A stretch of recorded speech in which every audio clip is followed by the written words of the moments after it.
Hello everybody. So, a couple of months ago, Angel Studios dropped the trailer for a new adaptation of the beloved George Orwell novel Animal Farm. And people almost immediately said, this is not a good idea, also I do not like it. Seems like a bit of a misconception, perhaps, because is there a little bit more than meets the eye? Well, that's what we're going to take a look at. Now, I don't claim to be an expert on Orwell's historic works, because I think with that being said, the only thing I haven't really read is A Clergyman's Daughter, and there's a lot of his poetry as well that honestly I should have read along. I've always wanted to take a look at this one called Shooting an Elephant for whatever reason. But with that being said, let's dive in. Let's see if there is a little bit more than this infamous take. Cock-a-doodle-doo!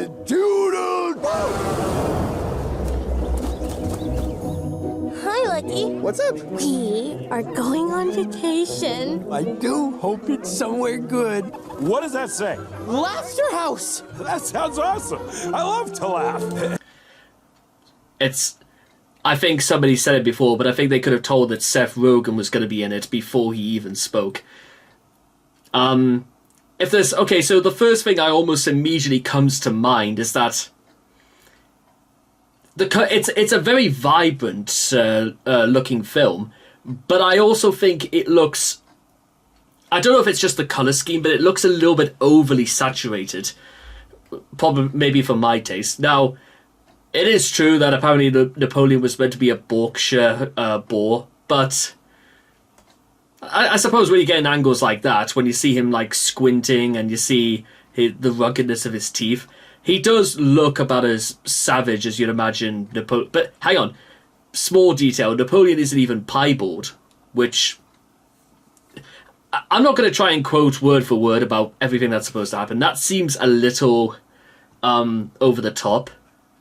But then again, this has already been a little bit over the top. But let's keep going. It's a slaughterhouse. Look at all this deliciousness. They want this. Do you want to be food, or do you want freedom? Then let's fight for it.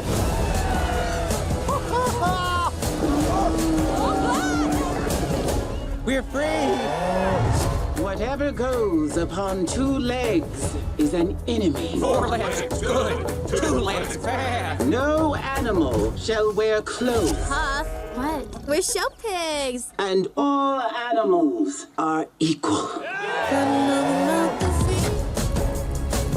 Animals running a farm? I had to see it for myself. Thank you. Aw, so cute. Activate cute eyes. I'd rather gouge them out. I want that farm. We should move into the farmhouse so the humans know we're in charge. You know what,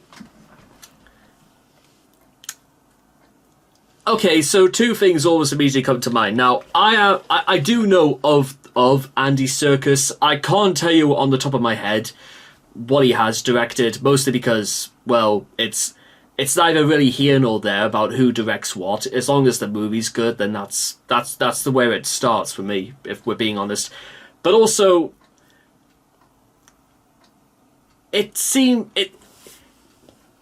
I get it. Maybe this was meant to be a kids' film,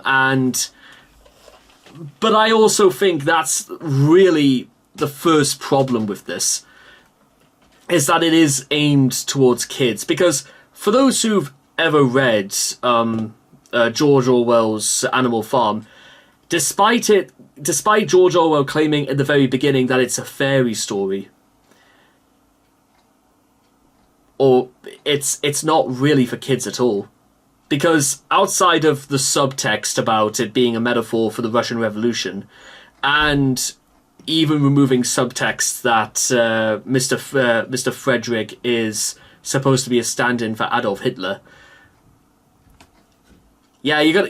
I know. Again, you're not really gonna like convey that sort of thing. But what it is bizarre that they go for like different beats about how it even came to the animals' attention that they can start to run the farm themselves.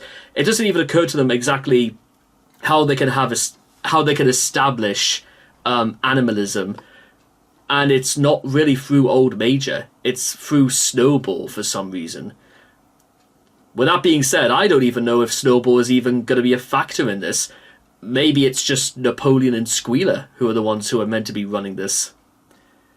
And that's also a bit of a weird thing. Like, possibly not having Old Major is already makes this thing seem really contrived. I mean, you could explain the idea that if they were all going to be slaughtered and they're all going to be killed, eaten and whatnot, you may say, okay, fair enough. But then jumping to the conclusion that actually they should be... There seems to be a little bit of a leap, if you will, rather than a step-by-step process as to why do they want to run this farm. You've got to think in some way... And besides, the farm doesn't even look like it's badly kept by Mr. Jones, and...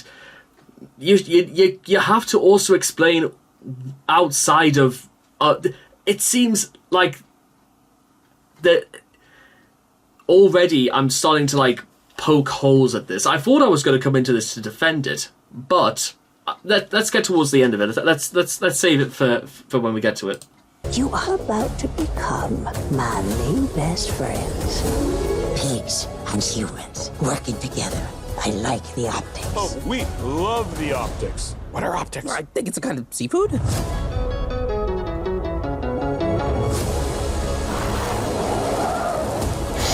You're wearing clothes! Would you look at that? I am.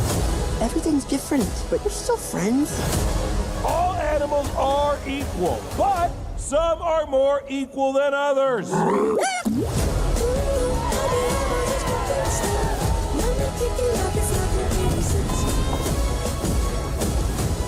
This is our home.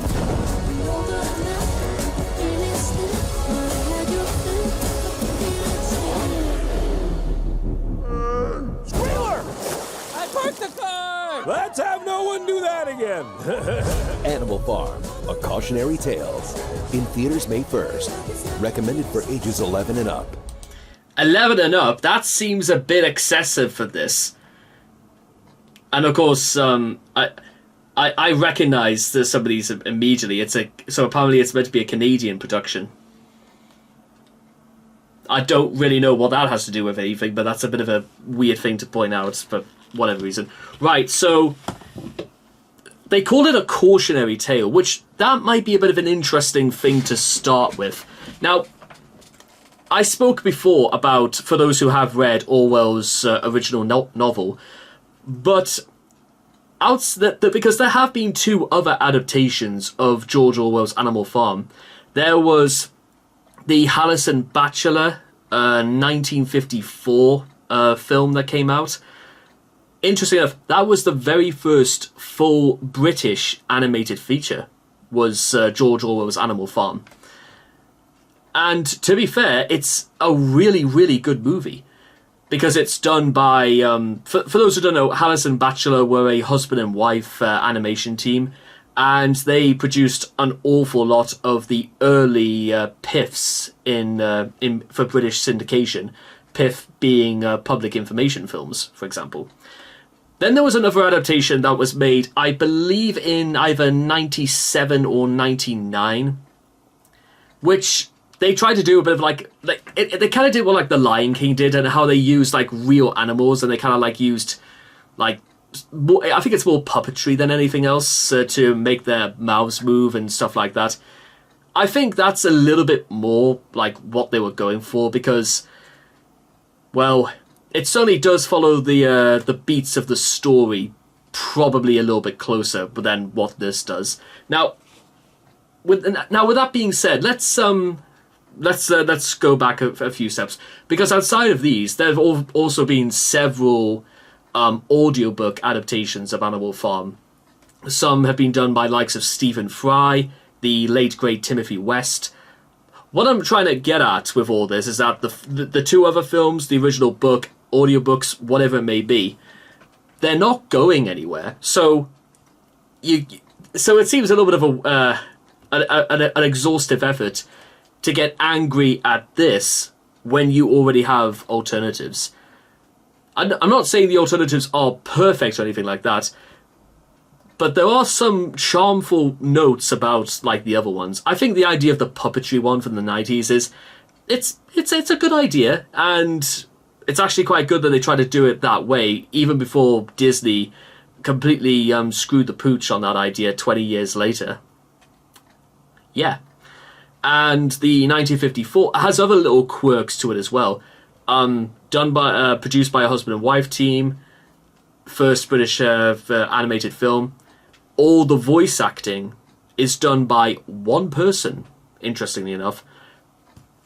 But for reasons I'll get into, that might be down to a few other reasons that I think go against this book. Because for those who remember a reading of Animal Farm, I wouldn't exactly describe it as a very story-focused book. You could argue one way or the other that it's merely meant to showcase what happens about when lowly animals are given the power to think out for themselves and to establish an entire system of society to which they can call it their own. Yes, circa the Russian Revolution. But what I'm trying to get at is that there's no, like, arc, if I will. There's no real... Well, there is development, how you could start off by seeing how the pigs immediately, after getting the inspiration and they believing they're carrying all the intellectual work, therefore they can make anybody that is not their intellectual equal do all the hard graft, circa the likes of Boxer and Benjamin and stuff like that. And of course they establish the idea that the pigs are, for the most part, the antagonist. There is a little bit of ambiguity about whether or not Snowball is really as antagonistic. He's a little bit more vivacious in his thinking, but he still succumbs to taking a little bit more than his fair share when all the milk and apples are reserved for the rights of the pigs. Actually, speaking of that, and this is something I tried to explain before, the fact that it seems as if Snowball, or maybe Snowball is a factor in this movie, and he's only really a factor in it, like, towards the beginning. Deliciousness! They want this! Do you want... Also, okay, so I'm gonna go on a limb and say that this is supposed to be Old Major. He looks a little bit sprightlier than I've thought he would be. Want to be food, or do you want freedom? Actually, to be honest, maybe this isn't Old Major at all. Maybe it's meant to be Snowball. Either way, it doesn't even make sense why this would even be Old Major, because Old Major was a prize-winning boar, and he wasn't supposed to be the character who was going to be sent to the slaughter. Because remember, Old Major was the one who tipped off to all the animals in the first place about animalism, about being equal as animals, about Beasts of England. Which has also occurred to me, Beasts of England isn't even a factor in this at all. Which is really, really distracting, actually, the more I think about it. But there's a lot of other things that are distracting about this. But before we get to those, I'm going to actually defend the movie for 1 second based on what I've seen by the trailer. Because, first of all, as we sort of like skim a little bit later, and they have these meeting about, like, you know, fiber optics, and they show like some sort of bizarre Elon Musk inspired future with Tesla driven cars, and it looks like a world nearly 400 years before its time. One could argue in some very strange way, because Orwell had quite a dissatisfaction. He did not like the idea of industrialism. He did not like the idea of enormous, hideous machines starting to take over all the work.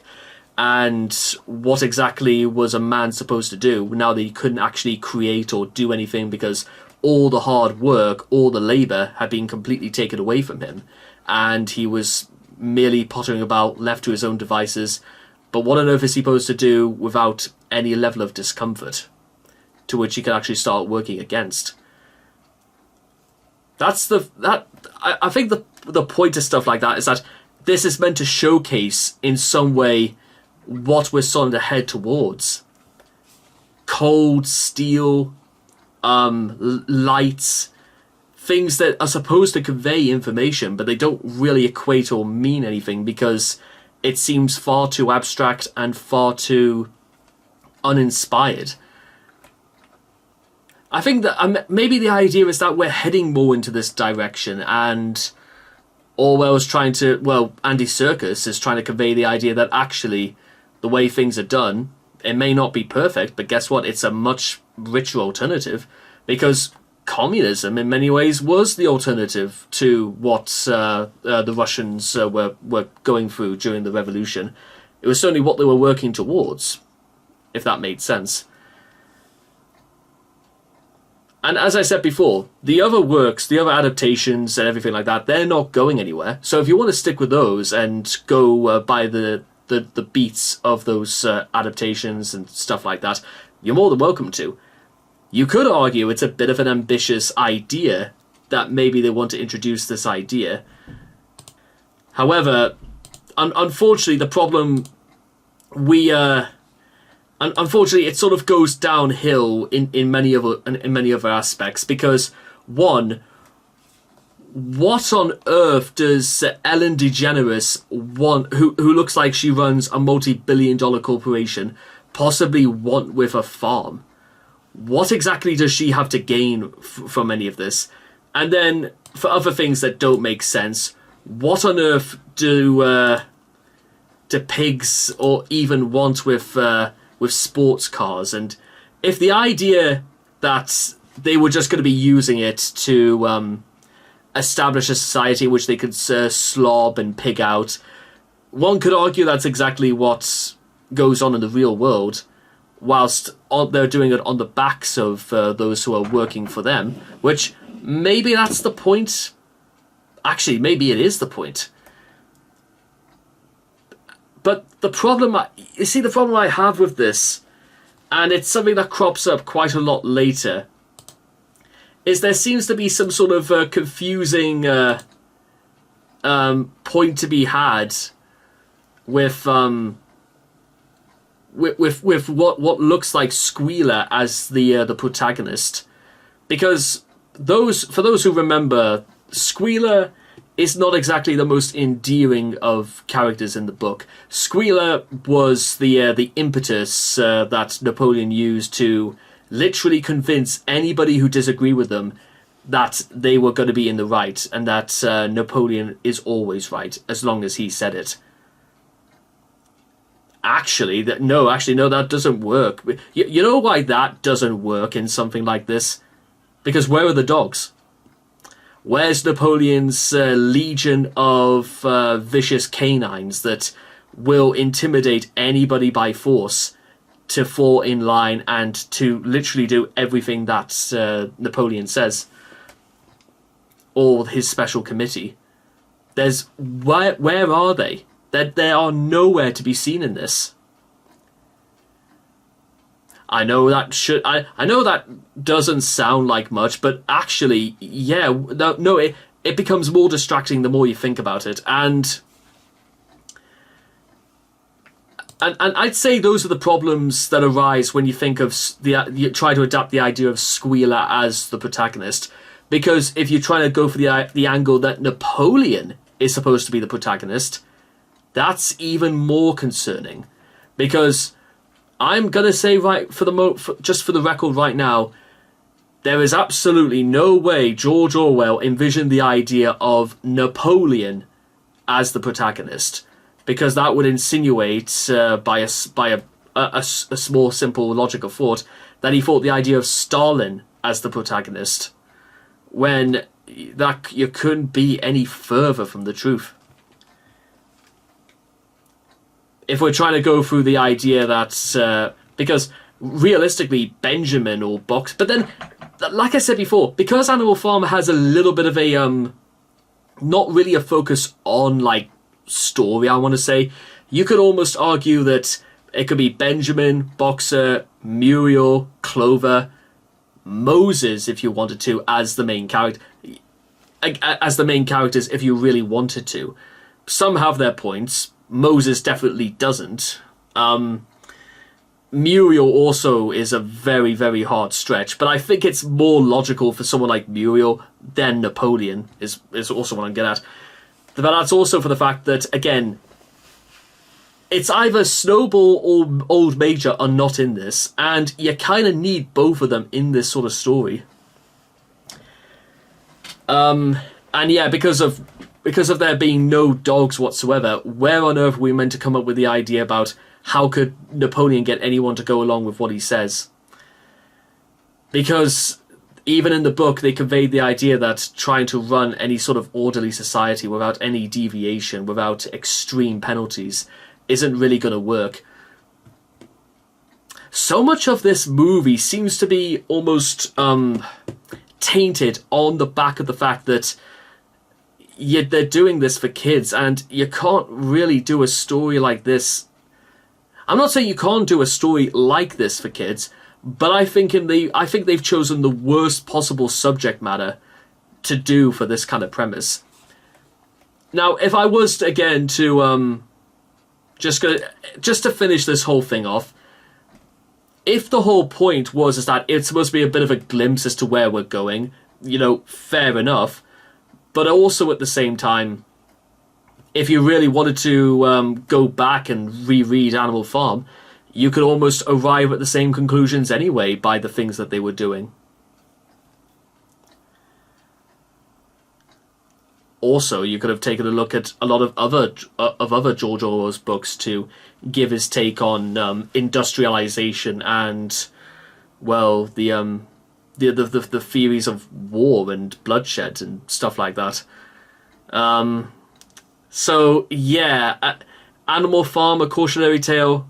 I would say this is a little bit of a cautionary tale in my as well, and that cautionary tale appears to be: don't be surprised if the steps you've the steps you've taken have resulted in a little bit of a backlash because of rather like, and I don't know if this is also just because this is what Andy Serkis had in mind. I really have no idea, but I would rather have someone, let's say Wes Anderson, probably do so, because I think this seems more like a Wes Anderson kind of idea more than Andy Serkis. And sadly, the comments section seems to reflect this. Not to mention the like to dislike ratio, because apparently only 5.1k people like this. Lord knows what it looks like for people who didn't like it. And the comments section seems alive and kicking as well. I see the pigs rewrote Animal Farm. How unexpected. That's not an earthquake. That's George Orwell rolling in his grave. Hey, remember how George Orwell explicitly told people not to put his book in the kids section? The trailer makes me want to sit on the TV and look at my couch. This movie is 100% going to end with a random dance party scene with the pigs and humans dancing to something like Uptown Funk. That's another thing I don't like in a lot of modern movies, is that it's just whatever song was out at the time, whether it's popular or not, I don't know, just go for it. Yeah, maybe this is just Animal Farm if it was completely written by Napoleon. Well, with that being said, Pig Brother is definitely watching you, because I'm not going to be watching this. There we are. Thank you. Well, hello again. And just before each and every one of you leave, if I could just hold your attention for a few more seconds, and I want to show you very quickly my Patreon store. I've been running this for 5 years now, and ever since this month began, I've decided to reopen, relaunch, completely sort out my categories for videos, and I've uploaded them sometimes as far as 3 months in advance. So you guys will be able to get an exclusive look exactly what's coming out, when it's coming out, at your convenience. So make sure to stop by, take a look around, and let's see what you think. Thank you very much for supporting me once again, and I'll see you again next time.